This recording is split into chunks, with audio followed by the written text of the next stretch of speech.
Well, welcome to the Wellness Hour. It is so good to be back. I was off last week for a big meeting that I had to go to, but I'm so happy to be here once again with my fearless friends. I'm Marvinetta Woodley-Penn with Global Girls. I'm the executive director of Global Girls and your host for today's Wellness Hour. And I am joined by my co-facilitator, and Tony. So I'm going to introduce themselves and we're going to do Jessica, why don't you start introducing I feel like juking. I yourself? don't know what that is, but I'll take it away. Hi, Marvinetta. Thank you. I'm so glad to be here. So glad to be back. I'm Jessica Matthews, the resilience coach. And I coach people to have resilience in love. As you know, I am a Chicago native, born and raised in West Pullman, and I just love Chicago. And my most favorite thing I love the most is Frank Lloyd Wright architecture. Just a little tidbit about me. Um, yeah. So, So, Tony, what want did me you to take the first topic? Well, we're going to introduce ourselves first, and I want to get to some questions because we've been asking people questions for issues that they're going through. And so I want to just introduce a couple of those questions before we get started. So, Tony, why don't you introduce yourself very quickly? Yeah. Okay, well, I'm Tony Gallatin. I'm a life coach and health and wellness coach. All things happy, all things healthy. I'm in Chicago. I have an office here in Chicago, and I also do motivational and inspirational speaking. I used to have a show, which we had to cut that out during the pandemic. It was Inspirational Second Sunday, and it just encompassed all of the things that help support us in being happier and well and just joyful. All right. Very good. Well, we've got an author who does these wonderful classes, and she's got one coming up Monday, which she's going to talk a little bit more about. Then we've got Tony, who is doing her thing with the Wellness Center, going out and speaking to people and just inspiring people. So we're going to dive into it for a minute, but we decided to do something just a little different. And that thing was to just ask people what was on their mind. You know, people have been staying at home all this time, so they're really thinking about a lot of deep issues. So we've got some of those questions that people send to us. So I want to know if you've got some questions along these lines. And one of those questions was, how can I get my partner to stop exploding? If I ask a question, he'll just explode in an angry rage, and then we won't talk for a week. And then I start thinking, I don't like this. And I don't like the way it's making me feel. But I really love him. So what am I supposed to do? Especially since they're in such close quarters during this time. What is she supposed to do? Another question was, I am really bored. I am alone most of the time. I'm a single woman. I'm alone. I talk to people. I make them think that I'm really whole, that I don't mind being alone, but actually, I'm alone and I'm very lonely. And it really gets me. During the day, I can feel myself with activities, but at night, it really gets me. And our last question that I want to pose to you guys is, this lady has four children, and she is working from home, and she is realizing that her children are undisciplined. They don't want to do their schoolwork, and she's like, what did I do wrong? I thought I was really being a good mother. I'm a single mother. I'm doing everything I can to bring in money, but my children are so undisciplined. What am I to do? So as we talk through our issues today, ladies, maybe we can touch on some of those things, maybe not. But I want you guys to keep your questions coming to the Wellness Hour. And we are going to start off today's discussion with Miss Jessica talking about loneliness resilience. Take it away, Miss Jessica. Ooh, loneliness resilience. I know we're all dying. Who could use this topic? in the age of coronavirus, how will this actually fill up your life and make it better? Make that staying at home better. Ooh.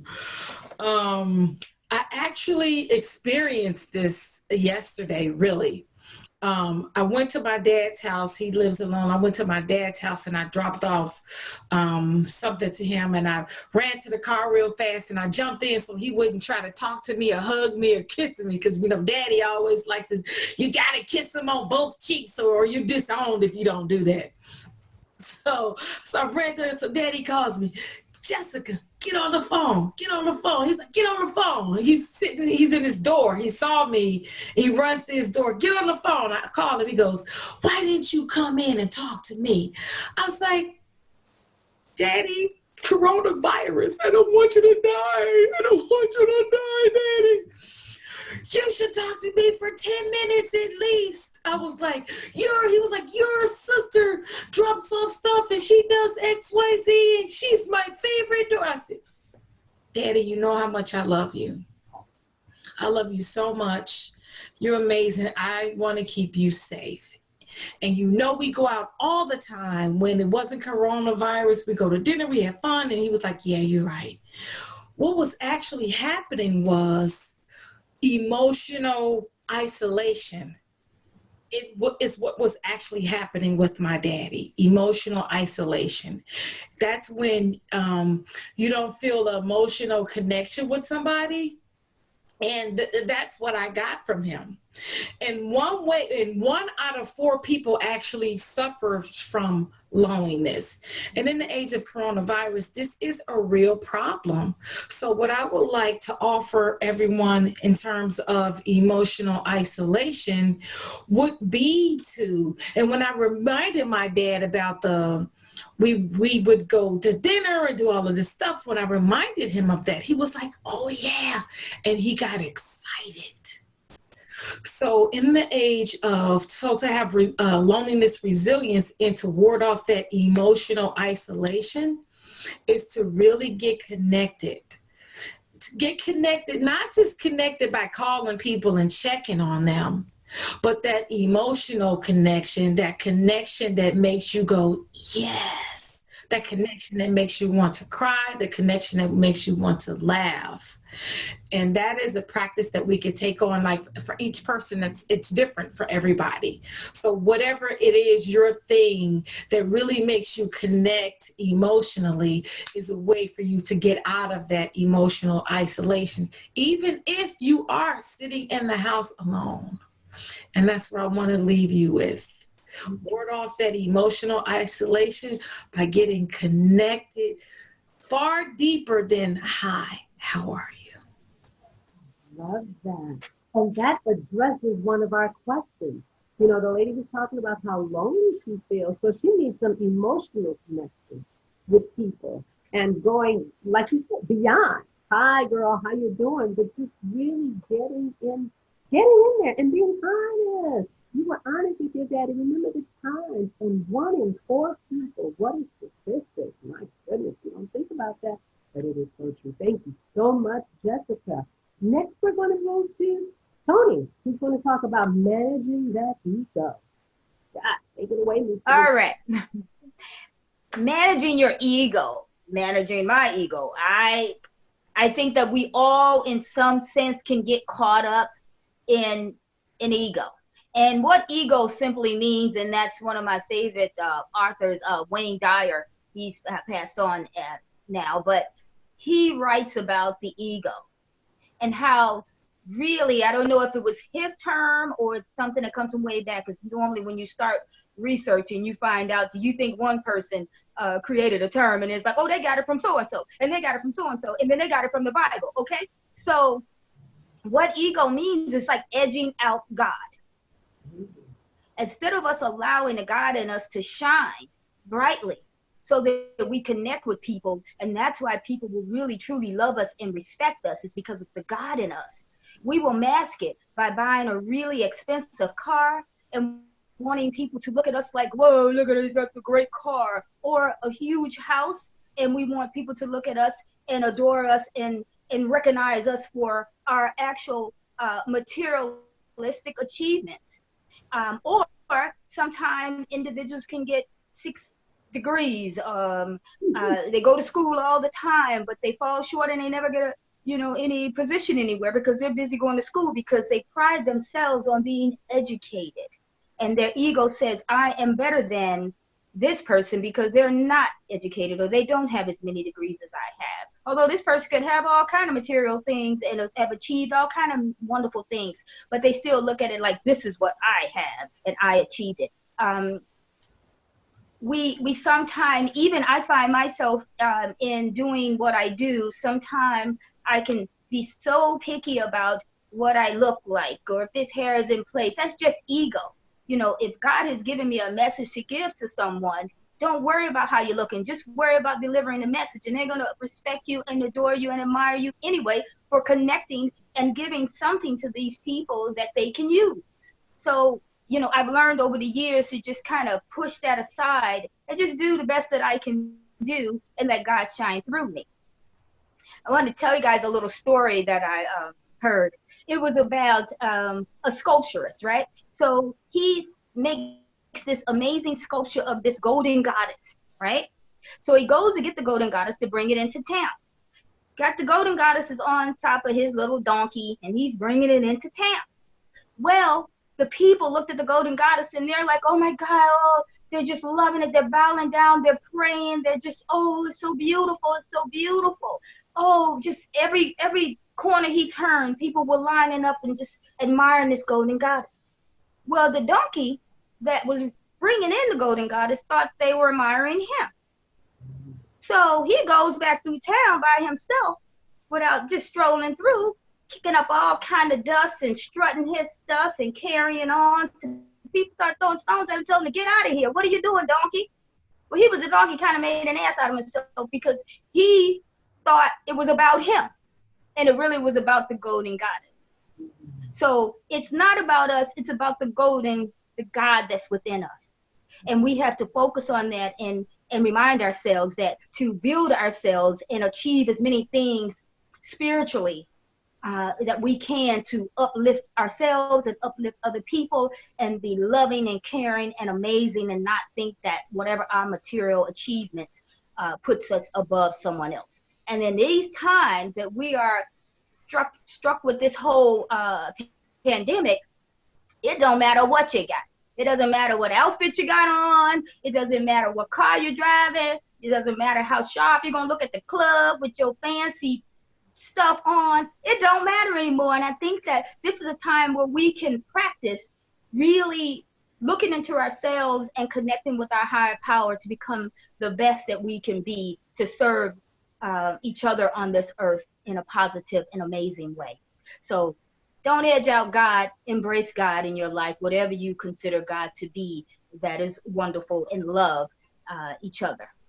So thank you. Very good, very good. Thank you so much for that beautiful message. I love that story about the donkey and the goat. Yeah, because so many times we get so confused about what's really going on that we start operating on a whole other agenda. And that brings me to my topic, which is love is a verb. A lot of us grow up with myths about love, from the music that we hear, from the TV shows that we watch, from the movies that we watch, that, oh my God, I'm going to meet him. He's going to be the handsome prince, and I'm just going to fall in love. And I'm just going to know it when I see it. Oh, love is this wonderful feeling. Oh, love. Oh, I just see myself in him. It just makes me so wonderful. Oh, my partner is all this. Love is not a noun. And we need to get out of that noun mentality that love is the same. Love is a verb. It is an action. One of the best definitions for love that I heard was from Scott Peck, who wrote The Road Less Traveled. And he said that love was caring more about the spiritual, physical, emotional wellness of someone else than you do about your own. It is about working every day and in every moment to make somebody else better than they were the day before, and helping them do that. It's about giving somebody a sandwich when you don't really want to make a sandwich. When you'd rather be doing what you love, but when that person needs it, you are there for them. I grew up with my mom and dad, and I saw my mother do things, and I was like, why is she doing that? My mother would make sure that when my dad got home, his dinner was ready. My mother was a housewife, and she would make sure my dad's dinner was ready, no matter what time he got home. So he always worked two jobs, and she was like, no, your father needs this, and I'm going to give it to him. That's why That's why I'm in this relationship, to make his life comfortable, to make him better, to be his helpmate. And I grew up thinking, oh my God, I'm every woman. I'm a modern woman. I'm not doing that. And then I wound up seeing, oh my God, what is love? Every time I depended on love as that feeling, every time I depended on love as something that's going to fill me up, every time I thought about love as a noun, ooh, I get butterflies when I'm around him. Oh my God, it's so wonderful. When I thought about love in those ways, love ended. When those times got hard, when those butterflies didn't come, when that feeling didn't come, when he wasn't filling me up, I was like, I'm not in love anymore. But when I push through and I'm like, no, he's sick, so I want to do this for him. He's down, so I want to do this for him. I want him to be better tomorrow than he is today. I want to make him, I want to give of myself. And I'll do it with my friends. I do it with the children that I work with. But when it comes to another person, an intimate partner, we don't always want to do that. And that's why so many marriages, 1 in 4 marriages ends in divorce. Almost 1 in 2 marriages end in divorce. Because people are not focusing on love as a verb. Last thing I want to say about love as a verb, love yourself. Learn how to love yourself and feel so good about being and doing all you can for yourself that you are overflowing with love. And then you will see love in everybody, in everything. Doesn't mean you have to be with everybody because you can choose your partners, people you want to be with. But you can see that love in everybody, and you can operate from that love. So that you'll know it's not just a feeling, but it's an action, and we can do that action over and over and over again to spread love. So I'm going to turn it over to Jessica, who is now going to talk to us once again. I'm loving this. I'm loving this. Well, you know what? I think I'm going to take it to Tony. So Tony's going to talk to us about greater understanding of ourselves, of one another, of life, the whole gamut. Take it away, Miss Tony. Okay, caught me by surprise there. Okay, well, how do I start this? A greater understanding. When I took on this topic, I know that, we have to definitely work on understanding who we are first. But once we've done that, and we all know ourselves pretty well, unless we allow ourselves to be put in a situation that we're not familiar with, and we don't know how we're going to act in that situation. If we allow someone to take us outside of who we know we are, and then we allow someone to control us and put us in a different type of situation, that gets scary because you don't know how you're going to act in that situation. So having control over yourself and making sure that you're not allowing someone to change how you feel about things or put you into uncomfortable situations or situations that you're not familiar with because of what they want from you. But mainly I wanted to focus on how to, during these times, how to understand one another, how to be open to try to understand one another. I know the situation where a father has a visitation for his teenage daughter, and teenage daughters go through a whole lot. And when she came to visit, she seemed to be a bit withdrawn. Now, this father is a pretty tough dude. He's a no nonsense, get it together type of person. But he may think that, okay, she's withdrawn, she's going in her room, she's not talking to me as much. What did I do? I know she don't have no problem with me. So, to approach her in a way that, what's your problem, young lady? You're being disrespectful. You're not going to ignore me in my house type of thing or whatever. Put yourself in her position. Try to ask her, are you going through something at school? Is there something going on that we need to talk about? And turns out she's dealing with peer pressure and different things that teenagers go through, not wanting to talk about it, feeling ashamed, or feeling like, she doesn't have any friends or anything like that. But the father has to be lenient and be understanding and empathetic, and not just his normal self that was just that snap the heck out of it, or you can go home or whatever, So even in dealing with your elderly parents and things like that in this time, they go through things as well. They deal with the fact that they have lost the ability to move about the world like they used to, just move around, period. Or maybe perhaps they're with you, they have given up their whole life as they know it. And they can feel good sometimes because they're with you, but sometimes they may feel a loss of who they were, a loss of their environment that they were in. And you have to be understanding to that and not take it personal, and lash out at them. But take time out to discuss with them what it is. Ask them, what are you feeling? Are you okay today? And be understanding, and just let them know, I understand that you have given up everything, or I understand that all the children, you may not be the most popular girl in school, and give them insight on how to cope with that versus taking it personal, and being angry with them. So, and anyone, a spouse, any significant other, friends, people go through things, and you don't know what it is that they're going through until you explore it with them. Be willing to be open enough to explore it with them. And I'm going to go back to ego. Don't allow your ego to come in and try to combat it because of what you think it may be. And listen to them to understand what's going on versus just jump to your own conclusions and make up something. So communication is so important when it comes to trying to understand other individuals and treat them and make all your decisions based on love and not on anger or resentment. Very good. Very good. That understanding. Oh, okay.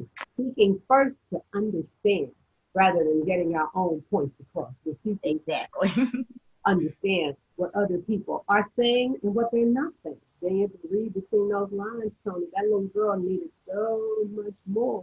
Yeah, yes. Okay, Miss Jessica, you are up. Your turn to now talk about one of my favorite topics. Oh no, not I will survive. Oh, as long as I know how to love, I know I stay alive. Victimhood. Resist victimhood. That's what I'm talking about. I'm talking about resisting victimhood with resilience.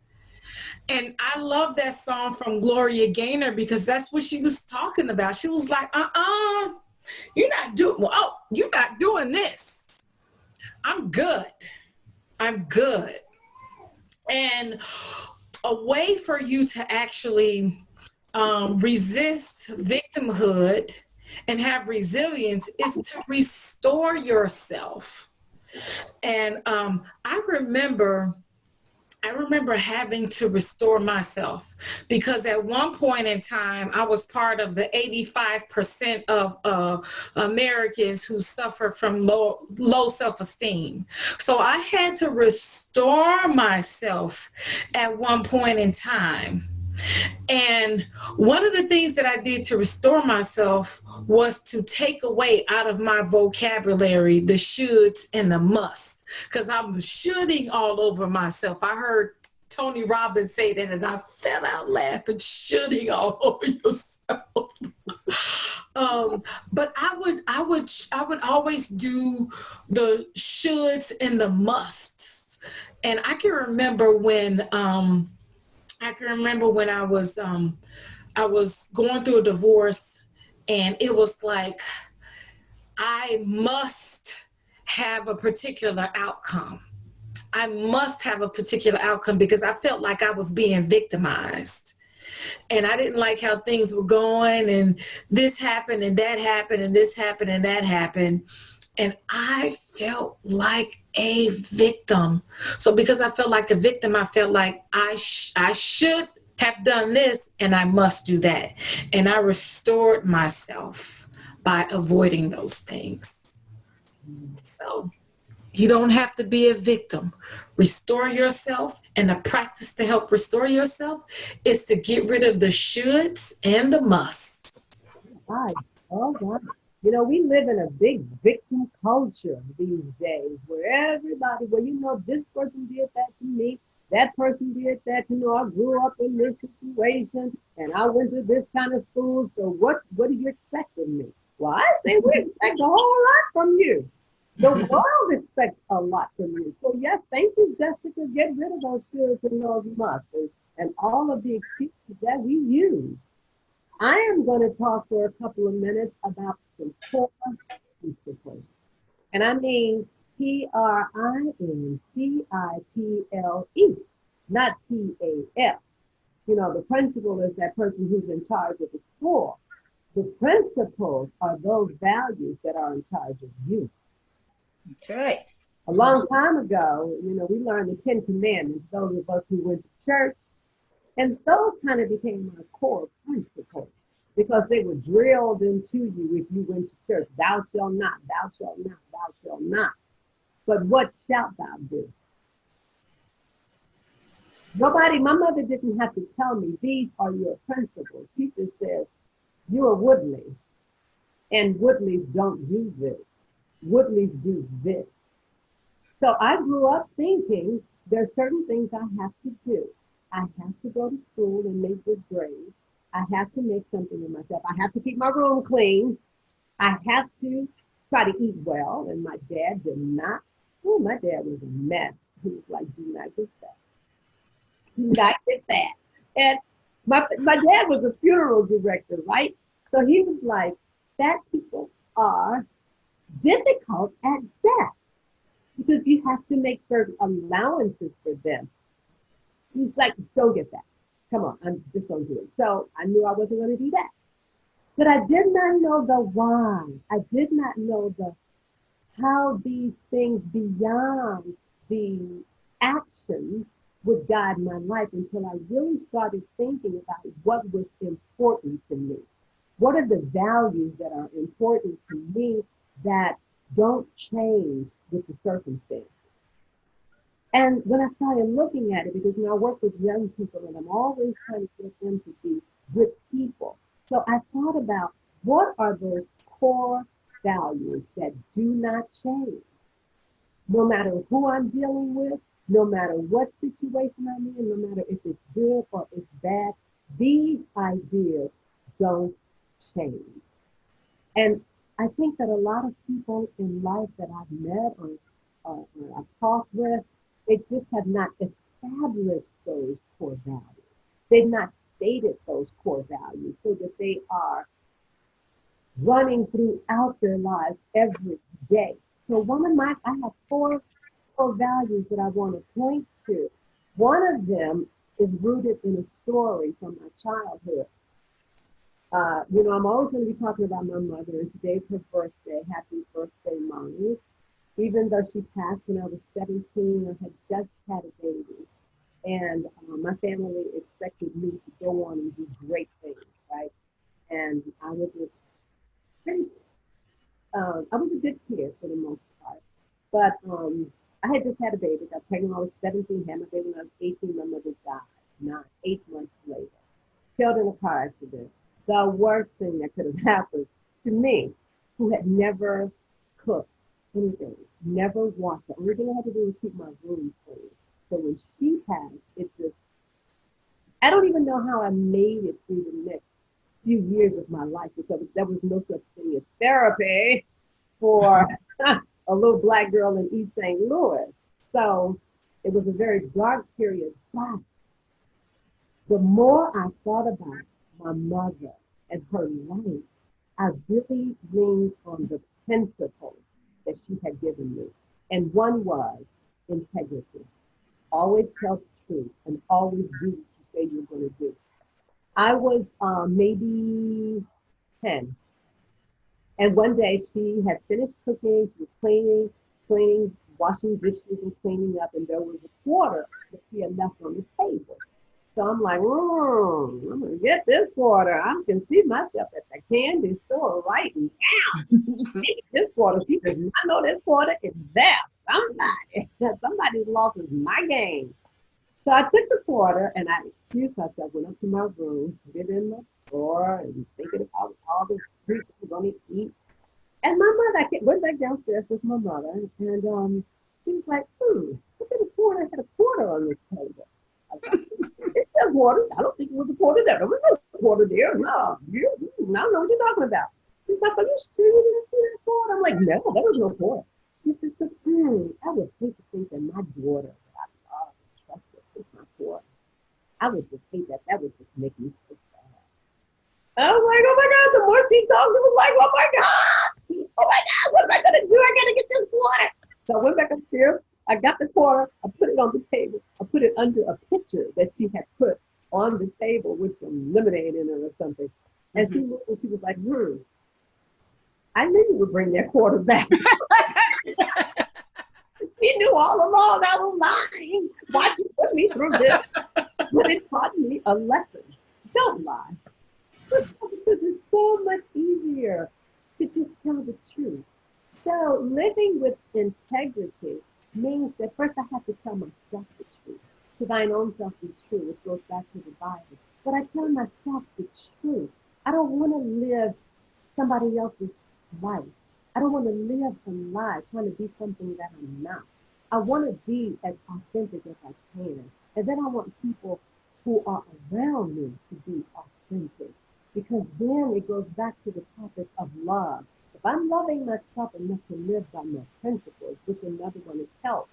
So because one of my principles is to be in the best shape I can possibly be in, my actions are going to stem from that.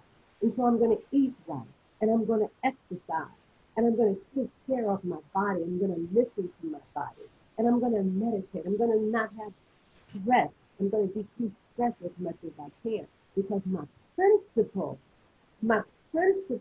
no matter what the circumstance is what roots me in my reality and what all my actions spring from. So let's get our principles together, guys, and we can start living better. So with that, I am turning it back over to, let me get my paper. Let me get my paper. Principle is to be organized. So I'm going to turn it back over to Tony. He's going to talk about this. All right. Marvinetta, that was an amazing story about the quarter. I could just see myself in that, I'm like, I hope she snuck the quarter back in. I hope she got the quarter back in. I didn't think that quarter, Mama, it was a ghost. Then I thought, okay, I think her mom set her up. Okay. Just to kind of have a teachable. She was doing a teachable moment even back then. Boom. How about that? Scared the crap out of you. I remember we all got a sandwich came up missing, and we were all beat about that sandwich. And I had to blackmail I didn't blackmail him, but I got it out of him. I said, hey, Abraham, his name's Abraham. I said, I saw you when you walked toward the kitchen, you looked around, and then you opened the refrigerator. I saw you when you grabbed something. So finally, he admitted to it because I really interrogated him. And then Mom just beat him down with the switch, right? But we were all lined up, about 4 of us lined up, getting whooped up about this doggone sandwich and lying about the sandwich. So, yeah, that stuff will hold with you. But my next topic is basically learning and how to have self-discipline. Self-discipline to me is the most important thing that we can ever, one of the most important things we can ever have. When I know I've had issues with shopping over the years, and going back to the pandemic, I made a decision not to shop for 6 months, and then here came the pandemic, and it assisted me in not shopping. It only takes 22 days to break a habit. I am going to be shopaholic free once this is over. But in anything that you are addicted to, be it gambling or unnatural sexual behavior, drinking, smoking, eating too much, whatever it is that you have an addiction to that is not serving you in a positive way, you have to make a decision to rid yourself of it in order to become your best self. And the key thing in getting rid of habits is, first of all, you have to get up every morning with it on your mind that you are going to conquer this one step at a time, one day at a time. Also, always think about, why am I changing this? If you are perhaps overweight and you're overweight and it's causing problems with your health, or causing problems with your marriage, or causing problems with you getting in there with your children and being the best mom or dad that you can be. You have to incorporate that why. You have to think of each day when you decide to make that trip to the refrigerator or that trip to a drive-through and get all of these things that are not good for you, that are causing you to put on weight and making your body work overtime and breaking it down much sooner than it needs to be broken down. You have to keep thinking, why am I doing this? I'm doing this because I want to play with my children. I want to live longer for my children. I want to live longer even for myself. I want to be healthy. I want to be able to get up and down the stairs without running out of breath. I want to be able to move around this world and what I have left of it in a happy, blissful, joyful, fulfilled, healthy way. Always put the why out there. If you don't focus on the why, you lose sight of why you're doing it and you go right back into the old habit. So it doesn't matter what it is that you're doing. If it is not serving you in a positive way, you have to make sure that you address that. I think that going back to these times, we probably got a good solid another 30 days. So it only takes 22 days to break a habit. This is the time now to say, okay, I'm drinking too doggone much. Well, maybe I won't go back to the liquor store this month at all. And I say you can do anything in moderation. As long as it's not causing a problem for you. I'm a non-drinker, I'm a non-smoker, I'm a non-pretty much everything other than just thinking I look cute or something like that. But even in that, I feel that everybody can take this time to work on changing those bad habits. I have a very good friend that's a casino nut, right? Woo-wee. She is having withdrawals. Do you hear me? But it's good for her, and she understands that it's good for her because she thinks about all the money she would have spent and that urge to go out there and win big all the time. And it doesn't happen. It just doesn't happen. You just end up with less and less money and depending upon other people for money because you have spent all yours. So it's a positive thing. We can get so many positive things out of being in our homes and giving an opportunity to think about what we're doing and coming out of this much bigger and better people than we were when this thing started. So I just urge everyone to, kind of keep control over those things that you have the power over. You have the power to change anything in your life that you decide to change, but you have to be the one to change it. So try every morning getting up with it on your mind what you are going to do for that day and what you're not going to do. But more so what you're going to do, and don't even focus on what you're not going to do. Plan out your meals, plan out the fact that you're not going to drink this day, and each day take it just like Alcoholics Anonymous, Drug Anonymous. Take one day at a doggone time and change those things you have the power to change. And the things you can't change, leave that up to God because he'll take care of it. And just meditate, pray about it, and be about it. All right. And keep your why in front of you. Be about it. Be about it. Be about it. Woo, be about it. Don't doubt it. Be about it. Woo. Hey, I love it. I love it. Thank you. Thank you. Thank you. We're going to go to Jessica for our next topic, one of my favorite topics. Conversation level 303. Level up. Let's level up with our listening. Go ahead, Miss Jessica. 1, 2, 3. 1, 2, 3. We think, well, I thought that there was only one way to listen. And when I went into my coach's training program, I actually learned that there are 3 levels of listening. And the most impactful level of listening that I learned about is level 3. And actually, that's actually the level of listening that coaches use. So lean in, folks. The top 5% of listeners, or the top 5% of people who are great listeners actually do this, one of about 5 or 6 things that good listeners actually do. And as a coach, they taught us to do, which is 3rd level listening, is listening for the context, listening for everything that's happening. Usually when someone says something to you, you're listening to one thing. But in our training, we were taught to listen to everything, which can be a bit abstract. How do you listen to everything? One of the things I learned and I loved immediately about this was listening to everything was, we did an exercise. And one of the exercises was somebody would say something. And then they would say, what did you hear? They would go around the table. What did you hear?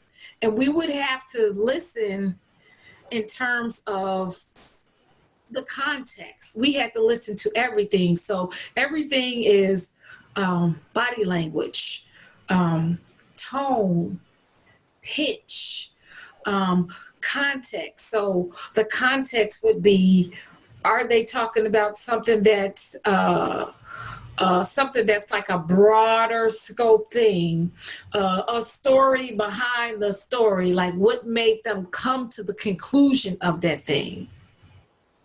And that is what 3rd level listening is. And so powerful. If we can get to that level, it takes a lot of practice. I practice actually here. But what I want to give you in terms of what an actual great listener is in 3rd level listening, not only is it just listening to context, but the top 5% people who are actually great listeners lean in. I want you to hear this very closely. It's 2-way dialogue. 2-way dialogue. I was literally talking to this guy last night. He calls me. He was like, hey, Jessica, I was just calling to see what's up with you. Call me back. He said, I'm up, call me back. So I was up late working on something, and I called him back. I'm literally working on my master class that I'm launching on Monday. And this man was talking to me and talking, and he having a good time, and he laughing, and I'm like, whatever. He's like, are you listening to me, Jessica? I was like, no, sir. I'm actually working on my masterclass stuff that I got to get out. This is happening Monday. And he said, Jessica, I'm selfish. I just want you to know, I want you all to myself. I want your undivided attention. He said, when you're done and you can give me your undivided attention, he said, call me back. Perfect example of 2-way dialogue. He wanted 3rd level listening. He wanted that emotional connection so he wouldn't be isolated emotionally. Hello. He was like, girl, you ain't gonna leave me lonely on this telephone. You gonna bring it with a conversation. And I was like, okay, I can call you Sunday. It's my well-being day, and I will dedicate all of my attention to you. I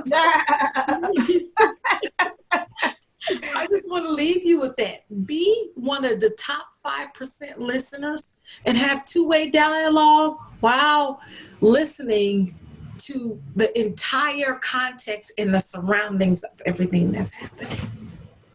I like that. That is honoring somebody. That is loving as a verb. When you take the time to listen, even though your mind might be going, like a monkey, just jump from one thing to the next. But you take the time to say, no, I care enough that I am going to give my attention to you. Takes a lot of self-discipline, the kind of self-discipline that Tony talked about earlier. But with practice, you can do it. We really can do it. And what if we got besides time right now? Okay. So we can do a lot of practicing on these things. Um, my last topic that I want to go into is something that I know a lot of people don't want to hear. We rarely want to talk about this, but we're face to face with it every day. We're really face to face with it in the age of COVID-19 because we see so many people dying all around us.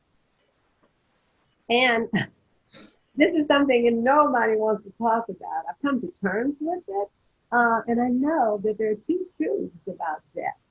We're all going to do it. We're all going to make our transition one day. And the second truth is we don't really know when or how. You know, even though somebody might have terminal cancer, they might have told them it's terminal cancer. I've known people who returned from terminal cancer. So you don't know, even if you get that death sentence, you don't know if that's going to be it. You don't know what it's going to be, and you don't know the exact time it's going to be, unless you decide to take your own life. That's about the only way that I know that you're going to know the exact time and place. But hopefully, not too many of us can make that choice. But I want to talk about death in the time of dying, of massive dying. We've got close to 65,000 people who have died from COVID-19, if not 65,000, who have died in the span of 6 weeks, maybe 8 weeks, from one disease. Now, there are people who die every minute of every day, but we don't have to hear about it, or we don't hear about it, unless it's one of our loved ones. Then we know. Then we'll get emotionally involved in it. I want us to think about living. Even those of us who have lost close loved ones, I want you to think in terms of living. When my mother passed, I was devastated. First of all, I had a baby that I didn't know how to care for. She was taking care of me for the most part. I did not do anything in the family. All of a sudden, I was the cook. I was the cleaner. I was the mother. I was the this. I was that at 18 all of a sudden. And I had very little time to breathe because I had to jump into these roles all of a sudden. And then I thought, why? Lord, why did God do this to me? And then I came to the conclusion, why not me? Why not me? If it happens to everybody else, why not me? I miss my mother something terrible, but I also knew I was the best daughter I could be to her. I tried to be the best daughter I could be to her while I had her. I loved her and I continue to love her. That's one of the things I want to say about death in the age of COVID-19 and living in safety and faith. If we love those people, if we tell them that we love them, if we remember those moments that we had with them, and when we're with them, we are intentional, we are listening, we are there because we want to be showing love as a verb. If we are really with them, then wherever they go from us, we will know that we did our absolute best for them, that we love them. And what else can we give somebody? We don't know what he wants us to. But if we give them love, if we give them all that we can while we're here, we listen to them, we honor them, we spend time with them, we spend quality time with them. That's all we can do. And then we can cherish the memories of the times that we spent with them when we did have time with them. You know, from my understanding, death isn't boom, I'm here 1 minute, boom, I'm gone. I don't know what happens after that. I really don't. But the people who are left behind are the ones who say suffer. We don't have to suffer. We can rejoice in the time that we have with those people. We can rejoice in the knowing that I gave everything I could, that I loved them. I really showed them love. One thing I want to leave you guys with is do not fear death. Fear the unlived life. Oh, fear the unlived life. Fear dying with your music still in you. Fear wasting your time. How many of you waste time every day? How many hours of the day would you say you waste? I don't care if it's 3 hours that you waste looking at television, doing things mindlessly, just going through the motions in a relationship, just doing things because you think that's what you're supposed to do. Are you wasting time? What if you put a dollar value on that time? Let's say you wasted 3 hours and your time you consider to be 300, you consider to be $300 an hour. That's $900 a day you have wasted. Times 7, that's $2,700. Oh, Mm. 1 week that you have wasted. Fear the unlived life rather than fearing death. Now, how do you live a good life?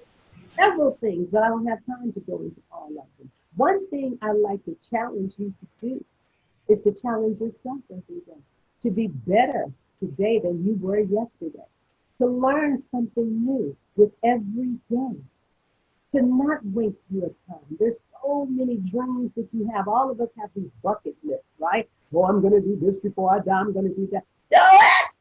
Start today. Start today. Do it. Don't make a plan. Just do it. Just take one step toward doing it. Next thing, avoid negativity. I don't care where you see that negativity. Avoid negative people, negative time, negative resources, negative things on TV. If it means you have to turn off that TV and you have to put on some music and start dancing, do it. Because today is the only day we have. Let's get busy living, guys. Let's get busy making some dreams come true. The only way you make a dream come true is you got to get busy listening. You got to get busy self-discipline. You got to get busy loving. So we have time for a little bit of discussion, guys, because we still have a few minutes on the clock. We got 8 minutes on the clock. So, what you guys want to go through? Marvinetta, I'm telling you, you rocked my world with that quarter story.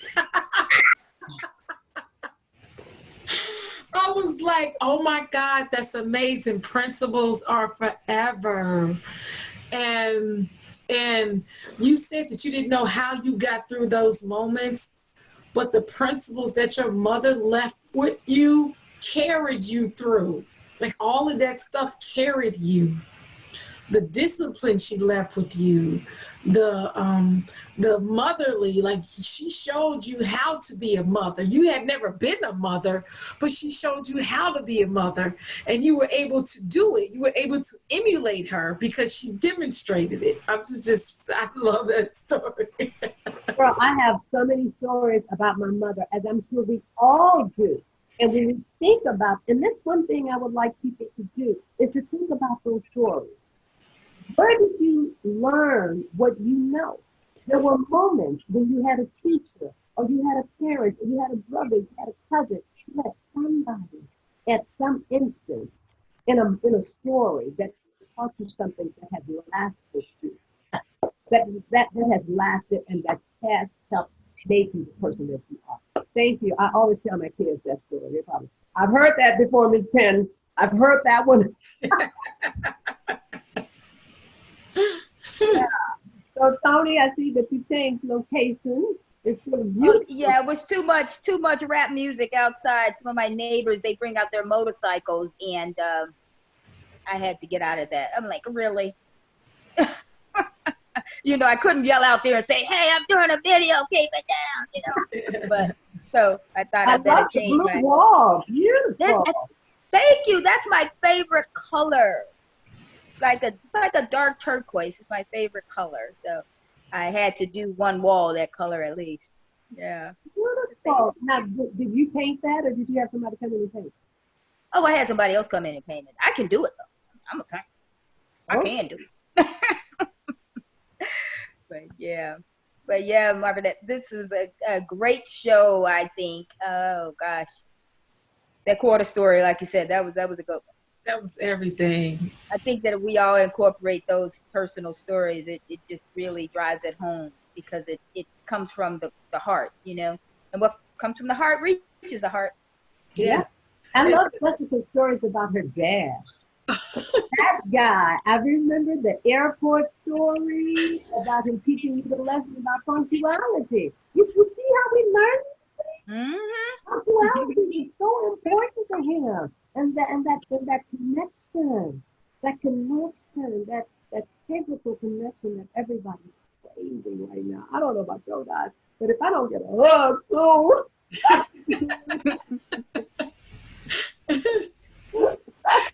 so I'm getting out virtual hugs. It ain't the same. I knew my dad, and that's why I stopped over to my dad's house the other day, because I stepped over the house yesterday. The day before that, Daddy called me and talked and talked and talked. Now, this man does not talk on the phone.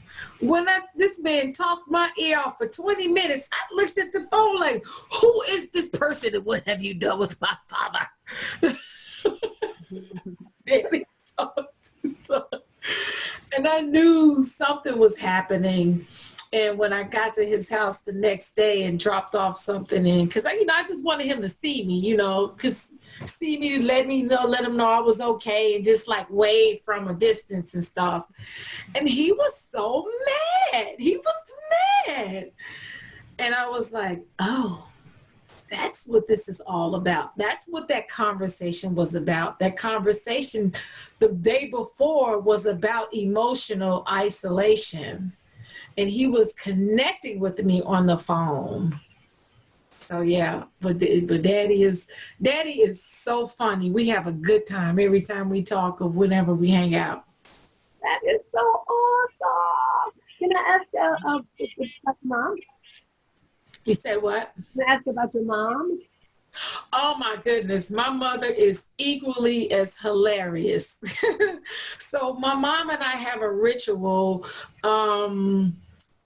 When I had divorced, I was living with my dad, and then once the divorce was final, we broke off, and I moved into one of my mother's apartments. I started renting from my mother, and I lived across the street from her, and I was like really bougie. I was like, Mama, there's no laundry facility in this building that I could use. And she goes, well, just come over to my house so you can wash your clothes. I was like, okay. So I walk over to her house every Sunday and wash my clothes. So she would cook breakfast and I'm washing my clothes, and that became a ritual for us. So every Sunday I would go over to her house, wash my clothes, and she would cook breakfast, and we cook breakfast together, and we're talking and laughing or whatever. And then when I bought the house that I live in now, I bought the house, and moved out of my mother's apartment. I would drive over to my mother's house every Sunday, but I had a washer and dryer in my house. So I would just come over, we would have breakfast, and we would talk and laugh, and that became our thing. My mom actually moved, and now I call her on Sunday, and that's our thing. On Sunday, we shoot the breeze about whatever. Just, Mom is so funny. She likes to, she's so funny, but she likes to pray. So in the morning, she's usually up at 4 or 5 in the morning. So I let her have her prayer and supplication time. When I feel like praying with her, I call her, my Mom, are you praying? She goes, yeah, I'm praying with you. She goes, okay. And then we do the prayer, and then we go into our thing. But yeah. Oh, beautiful. I wonder, because Jessica's always so bubbly and so up and ready to talk and socialize. And I was wondering where all that came from, and now I see. Now I see. Yeah, both of my parents are very social. They're social butterflies. Wonderful, wonderful.